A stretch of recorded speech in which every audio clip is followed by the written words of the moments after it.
Il y a beaucoup d'empereurs de l'Empire romain qui ont été négligés pendant longtemps et dont l'importance n'a été comprise que récemment.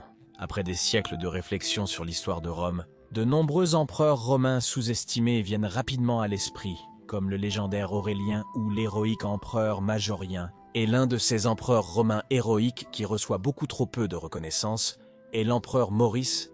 Cet empereur a presque à lui seul sauvé l'Empire romain, mais ensuite quelque chose de si terrible s'est produit que cela lui coûterait non seulement sa vie et celle de sa famille, mais aussi amènerait l'Empire romain au bord de l'effondrement total.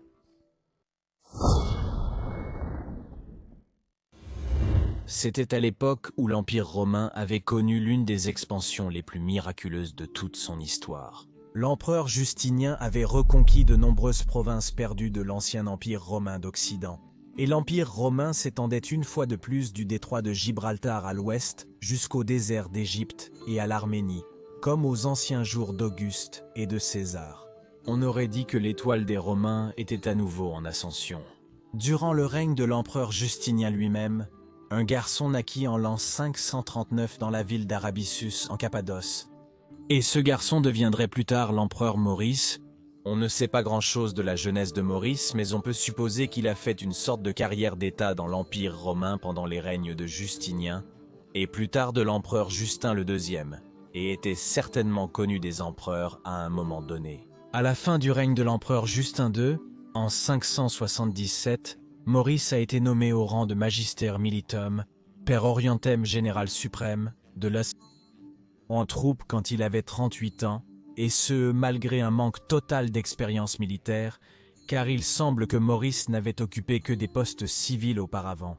Mais seulement un an plus tard, en 578, la guerre avec l'ennemi éternel à l'Est s'est rallumée, et le Maurice inexpérimenté a été contraint de combattre des raids perses ont eu lieu en Mésopotamie, et le nouveau Magister Militum de l'Est a lancé des attaques des deux côtés du fleuve Tigre dans les années suivantes. Maurice a pu remporter quelques victoires impressionnantes avec les alliés arabes de Rome, les Ghassanides, car cette tribu arabe était également en guerre avec la Perse et avec ses alliés. Maurice est venu si près de saccager Ctésiphon lui-même, la capitale des Perses, quelque chose qui à cette époque n'avait pas été réalisé en 282 ans. Cela aurait été une victoire gigantesque pour les Romains. Mais hélas, Maurice n'a pas pu gagner la bataille contre les Perses. Il a dû interrompre l'opération et se retirer parce que les Perses attaquaient les lignes d'approvisionnement romaines, et parce qu'un pont détruit sur le fleuve Euphrate entravait l'avancée romaine. Mais en juin 582, Maurice remporta une autre victoire sur le front oriental contre les Perses, le général suprême perse ayant à peine survécu. Nous voyons donc à quel point le bilan de Maurice était impressionnant, malgré le fait qu'il n'avait pas eu d'expérience militaire précédente, lorsqu'il a pris sa position de Magister Militum en 577, et bien sûr l'empereur alors régnant Tiberius II a certainement remarqué. C'est pourquoi, lorsque l'empereur a été frappé par une maladie, il a initialement nommé 2 successeurs. Oui, 2 empereurs devraient gouverner l'Empire comme dans les vieux jours, l'un à l'est et l'autre à l'ouest. Germanus devait gouverner les provinces occidentales depuis Rome même, depuis la ville éternelle qui à cette époque était la capitale de l'Empire perse, qui était alors appelée la capitale des Perses, en assez mauvais état, mais qui serait restaurée et redeviendrait une grande capitale. Et Maurice devait gouverner les provinces orientales depuis Constantinople. Il est fascinant que même aussi tard, qu'en 600, il était envisagé de gouverner à nouveau l'Empire avec 2 empereurs qui, comme dans les vieux jours, régneraient leur moitié respective de l'Empire depuis Rome à l'ouest et depuis Constantinople à l'est. Comment cela aurait pu se développer et ce qui serait arrivé si Maurice n'avait pas... Et quelles conséquences cela aurait pu avoir? Nous en discuterons bien sûr dans une autre vidéo. Mais hélas, Germanus a décliné officiellement par humilité, mais probablement plus parce qu'il savait qu'être empereur était peut-être le travail le plus dangereux de la planète. Et donc Maurice est devenu le seul empereur de l'Empire romain en l'année 582, 609 ans après qu'Auguste a créé ce plus haut office de l'Empire romain et 62 ans après la fondation de Rome, il a été couronné empereur à Constantinople, la splendide et magnifique capitale de l'Empire romain, qui en 582 après Jésus-Christ devait être une ville absolument impressionnante, avec 500 000 habitants et de nombreux monuments impressionnants, des forums et d'autres bâtiments impériaux spectaculaires datant de centaines d'années, tous encore debout et intacts dans le passé. Et si vous êtes un passionné de Rome comme moi, et il y a de fortes chances que vous le soyez si vous regardez cette vidéo, alors vous pourriez être intéressé par les incroyables bagues et autres accessoires romains. La boutique Senatus Populus que Romanus crée des bagues de légionnaires, des bagues thématiques, des répliques de pièces, statues, pendentifs, attributs et terre cuite. Chaque pièce est fabriquée à la main, garantissant une haute qualité.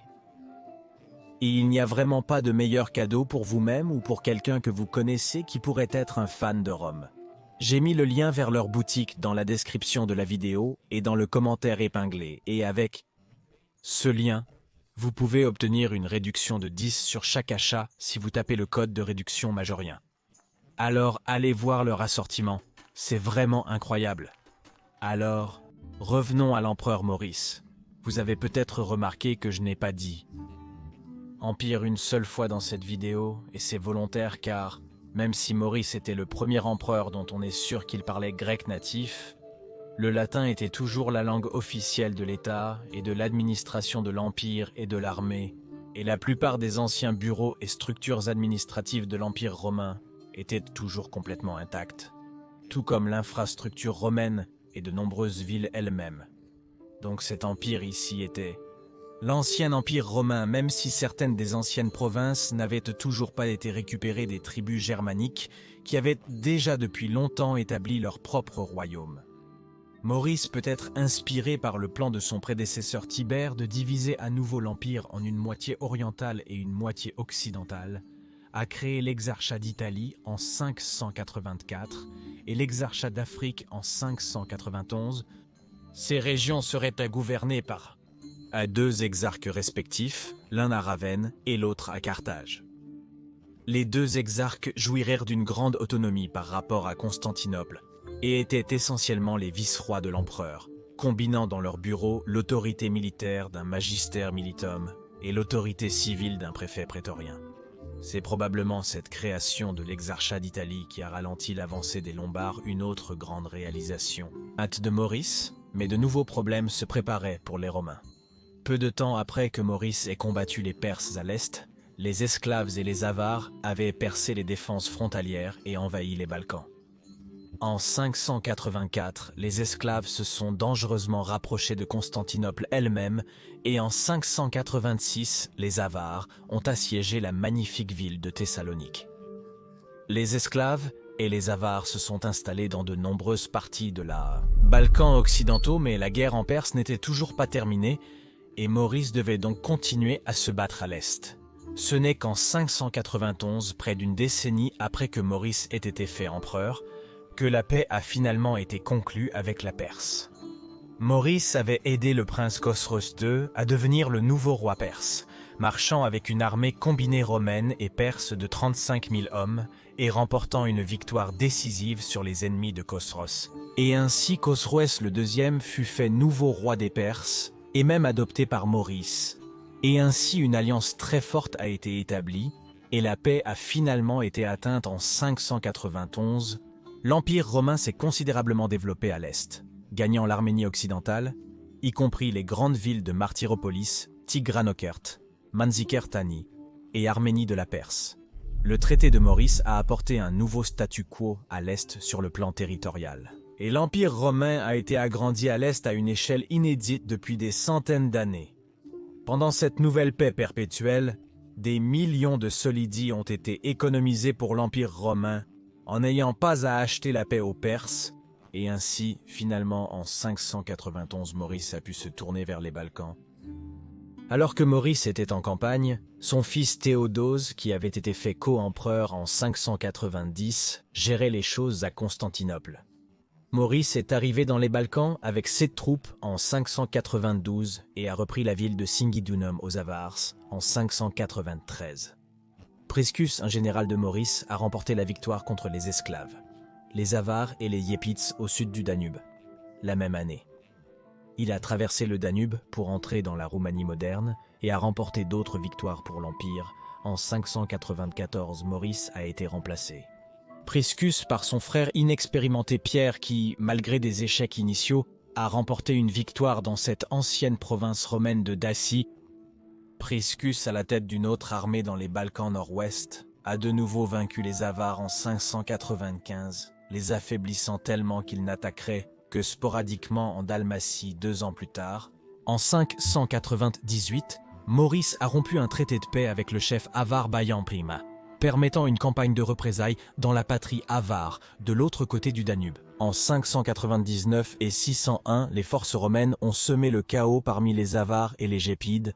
En 602, les esclaves ont subi une défaite majeure en Roumanie, permettant aux troupes romaines de reprendre le contrôle de la ligne du Danube. Et donc, Maurice fut le premier empereur depuis l'époque d'Aurélien ou de Constantin à mener avec succès une campagne de l'autre côté du fleuve Danube. Maurice prévoyait également de repeupler les zones des Balkans qui avaient été dévastées par les esclaves et les Avars, avec des colons arméniens, et de poursuivre les campagnes contre le Khaganat des Avars pour les détruire une fois pour toutes, ou pour les forcer à se soumettre. Et donc, si nous prenons une photo instantanée de l'Empire romain en 602, nous pourrions penser que l'étoile des Romains était à nouveau en ascension. Après des décennies de guerre avec la Perse, après la peste de Justinien, après les brutales guerres gothiques, nous pourrions penser que Maurice deviendrait un second Justinien et Bélisaire, fusionnés en une seule personne. Nous pourrions penser qu'ensuite, après la défaite totale des esclaves et des Avars, les Lombards seraient vaincus, et peut-être que la province de Espagne serait enfin entièrement reconquise des Wisigoths, mais hélas, cela ne devait pas être. Maurice était un empereur très intelligent et capable, et comme nous l'avons vu, très doué sur le champ de bataille. Il avait remporté de grandes victoires contre les Perses, ainsi que contre les esclaves et les Avars. Il avait assuré une solide paix avec la Perse, et son fils adoptif était maintenant roi de l'Empire sassanide, sécurisant les provinces orientales d'une manière qui n'avait pas été jugée possible. Mais bien que Maurice soit très doué sur le champ de bataille, ayant même écrit un livre sur l'art de la guerre, le Stratégicon qui est toujours considéré comme l'un des meilleurs manuels de guerre jamais écrits, il ne semblait pas très doué pour juger les gens autour de lui. Si 16 victoires étaient grandes, ses politiques fiscales et son traitement de l'armée ne l'étèrent pas. Les guerres coûtaient cher, il a donc dû mettre en place des mesures très impopulaires. Les impôts étaient élevés et il économisait de l'argent partout où il le pouvait. Et en 588, il avait même annoncé une réduction des salaires militaires d'un quart. Cela a bien sûr immédiatement déclenché des rébellions de la part de nombreuses troupes romaines. En 599 ou 600, il est allé encore plus loin, refusant de payer une rançon pour 12 000 soldats romains, qui avaient été faits prisonniers par les Avars. Une délégation militaire a été envoyée à Constantinople dirigée par un officier nommé Phocas, mais la délégation a été rejetée par l'empereur et renvoyée de manière peu gracieuse, et donc les prisonniers ont été tués par les Avars, ce qui a naturellement provoqué une grande indignation au sein des rangs de l'armée. Et puis sa dernière erreur de jugement est survenue en 602, lorsqu'il a ordonné à son armée qui combattait les Avars au-delà du fleuve Danube, dans l'ancienne province de Dacie, de rester pendant l'hiver de l'autre côté du Danube. C'est alors que les troupes se sont mutinées contre l'empereur, et cela avait certainement aussi quelque chose à voir avec les réductions de salaire. Et ainsi Phocas, le même Phocas qui avait été à la tête de l'ambassade pour implorer l'empereur de payer la rançon pour les soldats capturés, a été proclamé nouveau empereur par les troupes romaines de l'autre côté du Danube. Promptement, les troupes ont marché sur Constantinople fin 602 et ont capturé la ville ainsi que l'empereur et sa famille. Et puis, le 27 novembre 602, Maurice et ses 5 fils furent brutalement exécutés par Phocas, qui s'est avéré être une personne vraiment folle, avec certainement des tendances psychopathiques, car il a forcé Maurice à regarder d'abord ses 5 fils être exécutés avant de l'exécuter lui-même. Son fils aîné Théodose a été capturé et exécuté peu de temps après, tout comme ses filles quelques années plus tard. La brutalité absolue et le mal de Phocas, ainsi que les conséquences désastreuses que son règne aurait sur l'Empire romain, seront bien sûr un sujet pour une future vidéo.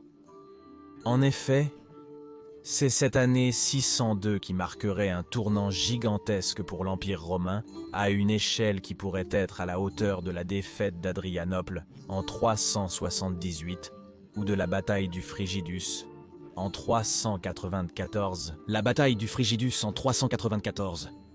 Phocas, ruinerait presque l'Empire romain et son usurpation créerait une guerre avec la Perse, qui serait la plus meurtrière de toutes, affaiblissant complètement à la fois l'Empire romain et l'Empire perse, ce qui permettrait ensuite aux musulmans de conquérir facilement les provinces orientales.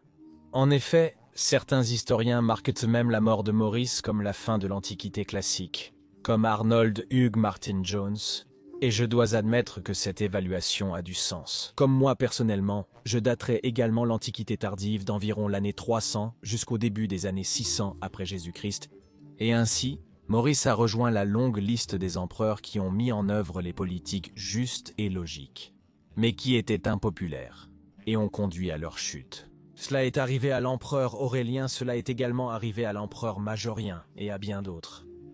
Maurice était un très bon empereur, et s'il n'avait pas eu ce défaut de caractère, pour mal juger les autres autour de lui, ou pour être trop sûr de ses décisions, alors il aurait pu être un second Justinien, qui aurait pu restaurer l'Empire romain à l'ampleur de Justinien, ou même plus. Et sa chute était-elle évitable? Je pense que oui. S'il avait eu plus de finesse pour percevoir l'état de malheur de l'armée et de la population, il aurait peut-être pu éviter la mutinerie de Phocas, et ainsi l'histoire aurait pris un tournant très différent. Il aurait pu être classé parmi les plus grands empereurs romains de tous les temps. Mais même ainsi, malgré ses défauts, je pense qu'il figure toujours parmi les plus grands empereurs de Rome. Et c'est un empereur qui est à mon avis trop souvent négligé dans les livres d'histoire. Et veuillez aimer et vous abonner afin de ne manquer aucune future vidéo sur l'époque fascinante de la fin de l'Empire romain. Envisagez de soutenir mon travail sur Patreon. Tous les liens sont en description. La survie de cette chaîne dépend de votre soutien, aussi via une adhésion à YouTube. Cette chaîne ne fonctionnerait pas sans nos incroyables et merveilleux membres Patreon et YouTube. Et j'aimerais particulièrement remercier notre nouveau supporter Kaisa Justinien le Grand. Merci beaucoup Justinien le Grand pour votre soutien si généreux à cette chaîne. Je ne peux pas assez vous remercier. Merci beaucoup monsieur. Et je veux vraiment remercier chacun et tous ceux qui soutiennent cette chaîne.